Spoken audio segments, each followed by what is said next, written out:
It's so difficult to reflect on the darkest times in your life. I was f***ed up.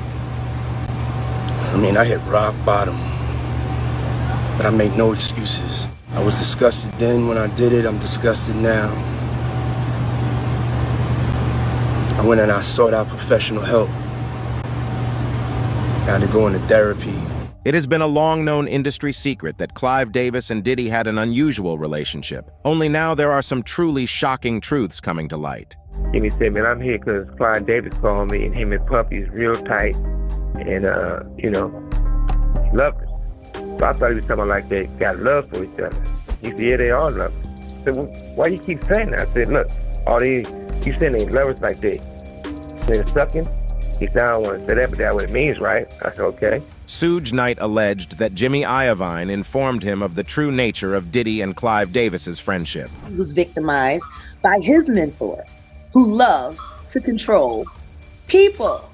And his mentor was Andre Harrell. Tell us how who was mentored by Clive Davis.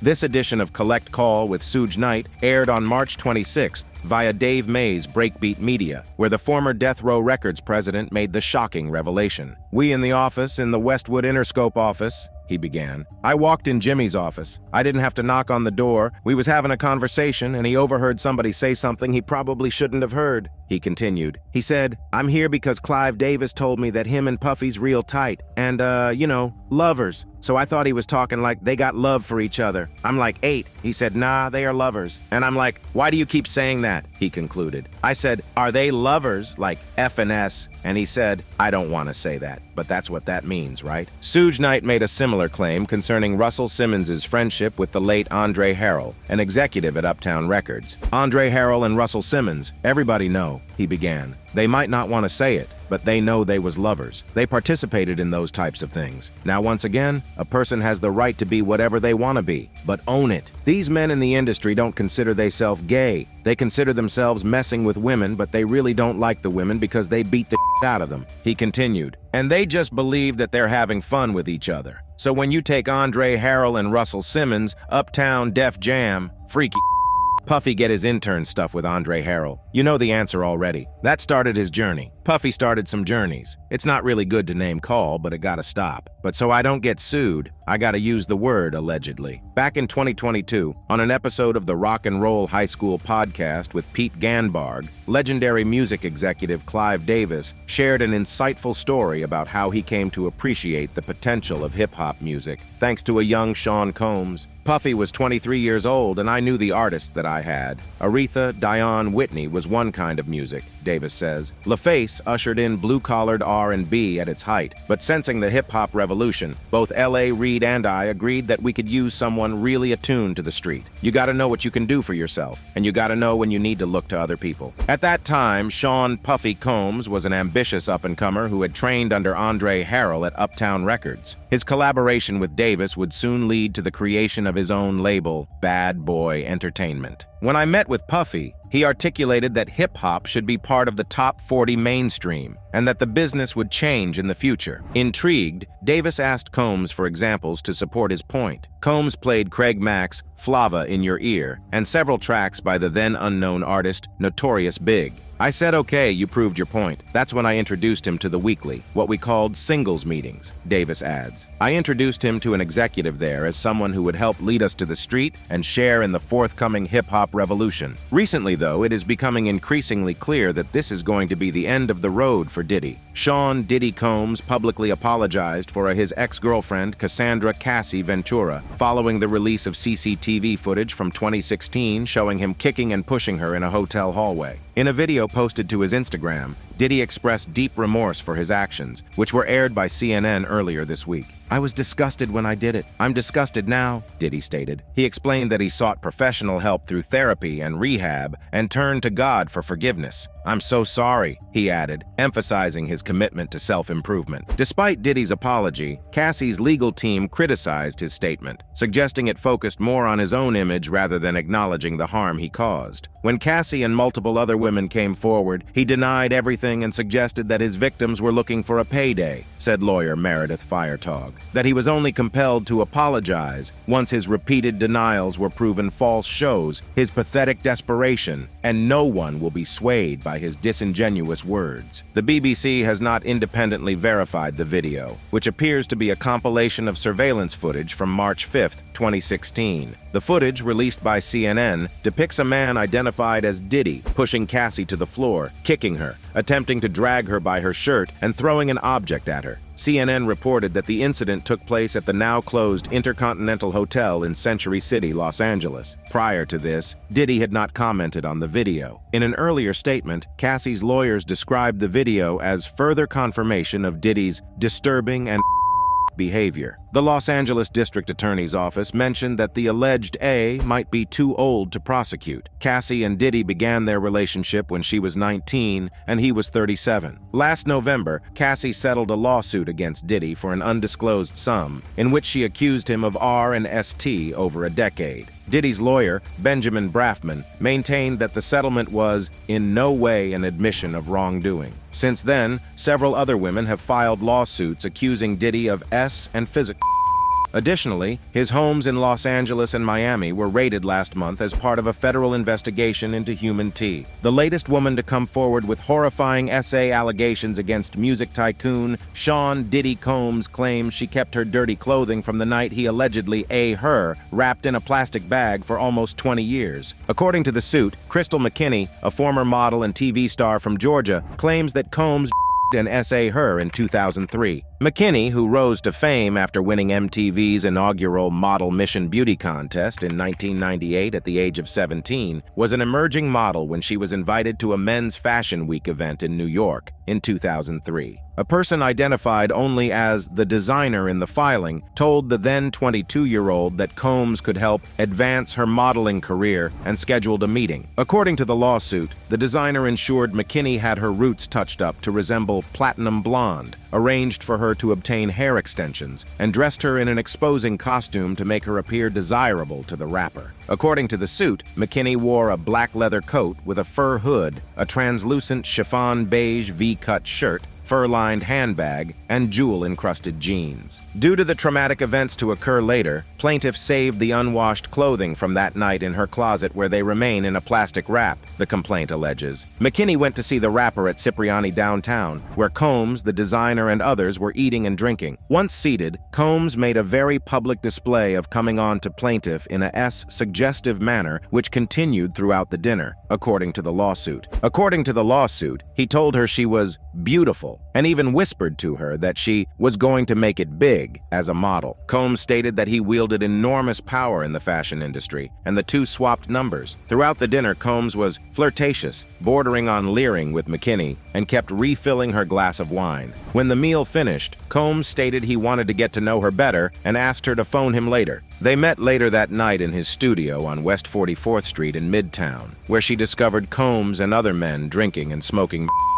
She took the vodka and when offered, but when she stated that she didn't want any more, Combs urged McKinny to continue drinking and smoking. According to the suit, McKinny claims that after noticing her severely intoxicated state, in which she described feeling like she was floating, he brought her into a back room and began forcibly kissing her. Despite her objections, the mogul forced her to have oral sex with him. As she was being A, plaintiff felt panicked and physically sick, according to her attorneys. Combs brought her back to the studio, where she fell unconscious. She then learned she had been molested when in a taxi on her way back to the designer's flat. McKinny, who attempted suicide in 2004 when her modeling career began to dwindle and evaporated entirely because she feels Combs blackballed her, has asked for a trial by jury. Sean Diddy Combs is also facing new allegations of SA from the 1990s, according to a lawsuit filed Thursday in New York. April Lampros, a former student at the Fashion Institute of Technology, claims that Combs promised to mentor her in the fashion industry after they met in 1994. However, their relationship soon turned aggressive, coercive, and abusive, as described in documents obtained by Fox News Digital. Lampros detailed 4 terrifying encounters with Combs. In one incident from from 1996, Combs allegedly forced both Lampros and Kim Porter, his then-girlfriend, to take ecstasy. He then demanded that Porter engage in intercourse with Lampros. Combs and Porter had a nearly 13-year relationship and share 3 children. Porter passed away in November 2018 at the age of 47. On the night of the alleged encounter, Lampros recalled feeling lightheaded and lethargic after Combs forced the pills down their throats. Despite her vocal opposition to having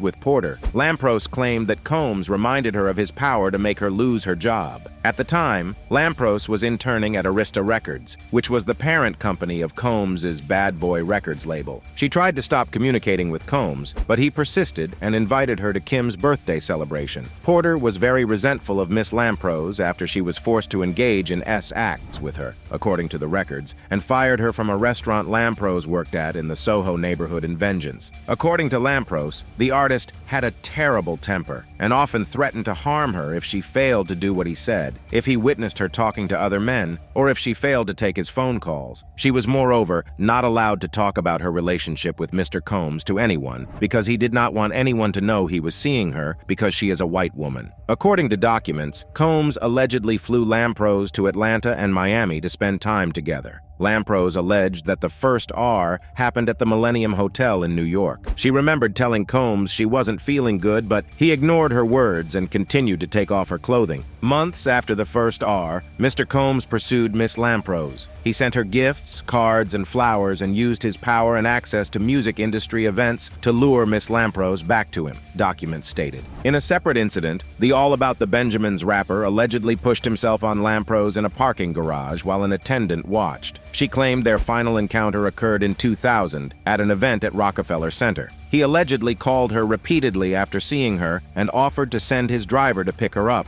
A few days later, he called again, and she invited him over. Mr. Combs began apologizing for his past behaviors. He started telling her that he was a changed man. He then showered her with compliments, telling her how good she looked and kept reminiscing about their prior life. He then began dropping hints about them having Miss Lampros rejected his advances, documents stated. Suddenly, out of nowhere, Mr. Combs violently grabbed her and forced himself onto her. Combs is also being sued by Liza Gardner, Jane Doe, Joy Dickerson Neal, and music producer Rodney Lil Rod Jones. Liza Gardner filed a lawsuit on November 23rd, just before the Adult Survivors Act expired, following her settlement with Cassie. Gardner alleges that in 1990 or 1991, she and a friend met Combs and singer-songwriter Aaron Hall at an MCA Records event. After the event, they went to Hall's apartment for an after-party, where Gardner claims she was offered more drinks and was coerced into having with Combs. She also says Combs her friend.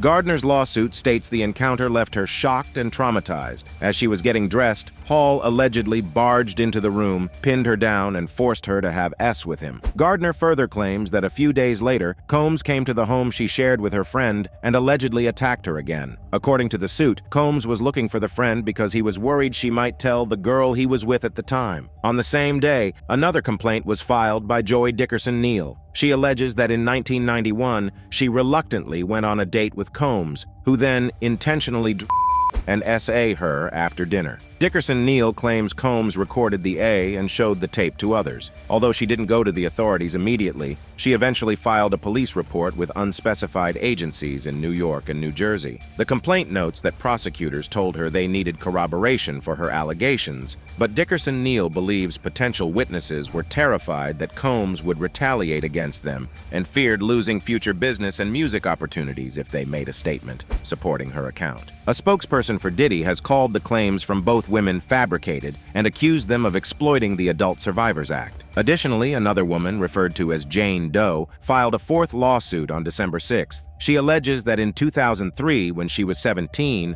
Combs, his longtime associate Harve Pierre, and a third unidentified person gang RD'd her at Combs's Manhattan recording studio. Pierre, who was once the president of Combs's Bad Boy Entertainment, has also been sued by a former assistant who alleges that he used his position of authority as plaintiff's boss to exploit and SIA her multiple times between 2016 and 2017. According to the lawsuit, the men allegedly trafficked dough across state lines from Detroit to New York City on a private jet, where they supplied her with drugs and alcohol until she was unable to consent. The complaint further alleges that they then violently her, despite her protests to stop. Additionally, several photos are included in the complaint that Doe claims were taken at the studio on that night, one of which shows her sitting on Combs's lap. In February, Combs's former producer and videographer filed a federal lawsuit against him, accusing Combs of harassment and threats. Rodney "Lil Rod" Jones, who worked on Combs's recent album Love and lived with him from September 2022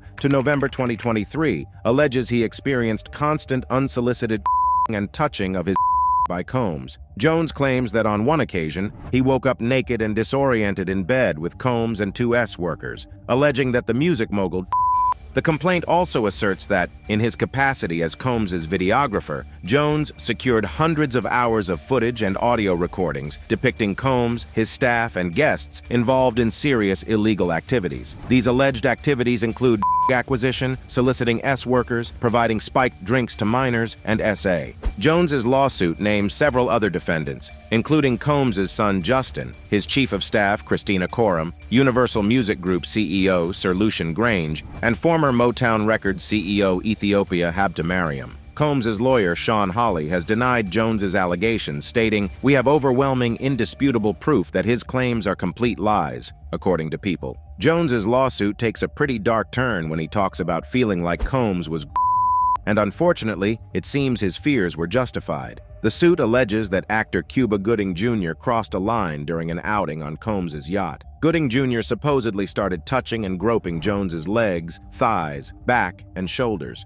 Jones tried to push him away, but the actor allegedly didn't stop until Jones had to physically force him off. Later on, an updated version of the lawsuit even named Gooding Jr. as a defendant. The lawsuit goes even further, suggesting that Combs's inner circle turned a blind eye to his behavior just to rub shoulders with the famous faces he hung out with. They claim Combs was famous for throwing wild parties, and being associated with or sponsoring these events gave people credibility and access to big-name celebrities, from athletes and musicians to political figures and even international dignitaries like Prince Harry. It's pretty heavy stuff, and while the complaint doesn't make any accusations against Prince Harry, it paints a picture of a scene where anything could happen. In April, another lawsuit was filed, this time against Combs's son, Christian Combs. A woman named Grace O'Marcaigh accused the 26-year-old of and SEA her on a yacht chartered by the music mogul in December 2022. The suit also implicates Combs as a defendant, alleging that he aided and abetted his son as the person who chartered the boat. O'Marcaigh, who worked on the yacht as a steward, also claimed to have witnessed partying and